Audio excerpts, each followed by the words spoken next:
Inilunsad ng House of Yugen ang isang bagong AI-powered innovation platform na GenU sa ginanap na Philippine Blockchain Week 2026 sa SMX Convention Center sa Maynila. Ang detalye sa aking report.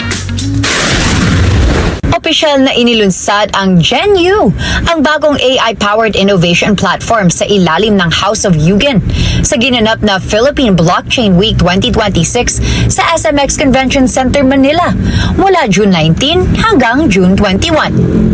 Pinangunahan ni Josh Yugen ang serye ng mga panel discussions na tumalakay sa malalaking usapin sa industriya gaya ng impluwensya ng AI sa beauty, healthcare at pageantry, ang hinaharap ng fashion at digital identity, at ang papel ng teknolohiya para sa Gen Z.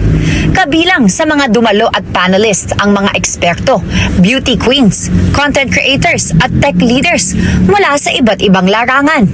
ChatGPT, I always use it for the figures and the numbers, calorie counting, because calorie deficit is really a precise way for you to lose weight. And of course, thanks to science, Manjaro, it really helped me a lot. Kabilang sa mga naging panelists sina Dr. Jonas Apostol, Gwendolyn Forniol, Imelda Schweigart at MacIver Yu, kung saan tinalakay ang kahalagahan ng artificial intelligence, pagpapabuti ng serbisyo sa kalusugan, aesthetic medicine at personal branding, habang binibigyan diin ang authenticity sa digital era. Sa hiwalay na panel noong June 21, pinag-usapan naman ang future of fashion, pageantry, and digital identity. Kasama sina Maureen Montang, Misbah Arshad, Jolette Maria Esguerra, at Dalia Varte, na naglatag ng pananaw sa patuloy na pagbabago ng fashion at pageantry sa makabagong panahon. I was very reluctant to use AI because I thought I would lose the human touch.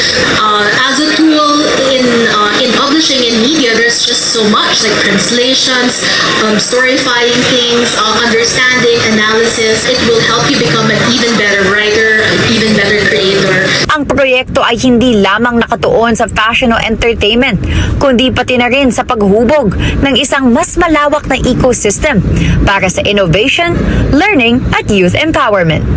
Inaasahang ilulunsad din ang unang fashion showcase ng GenU sa June 30, 2026 na magtatampok ng futuristic designs, wearable technology at AI-inspired creations.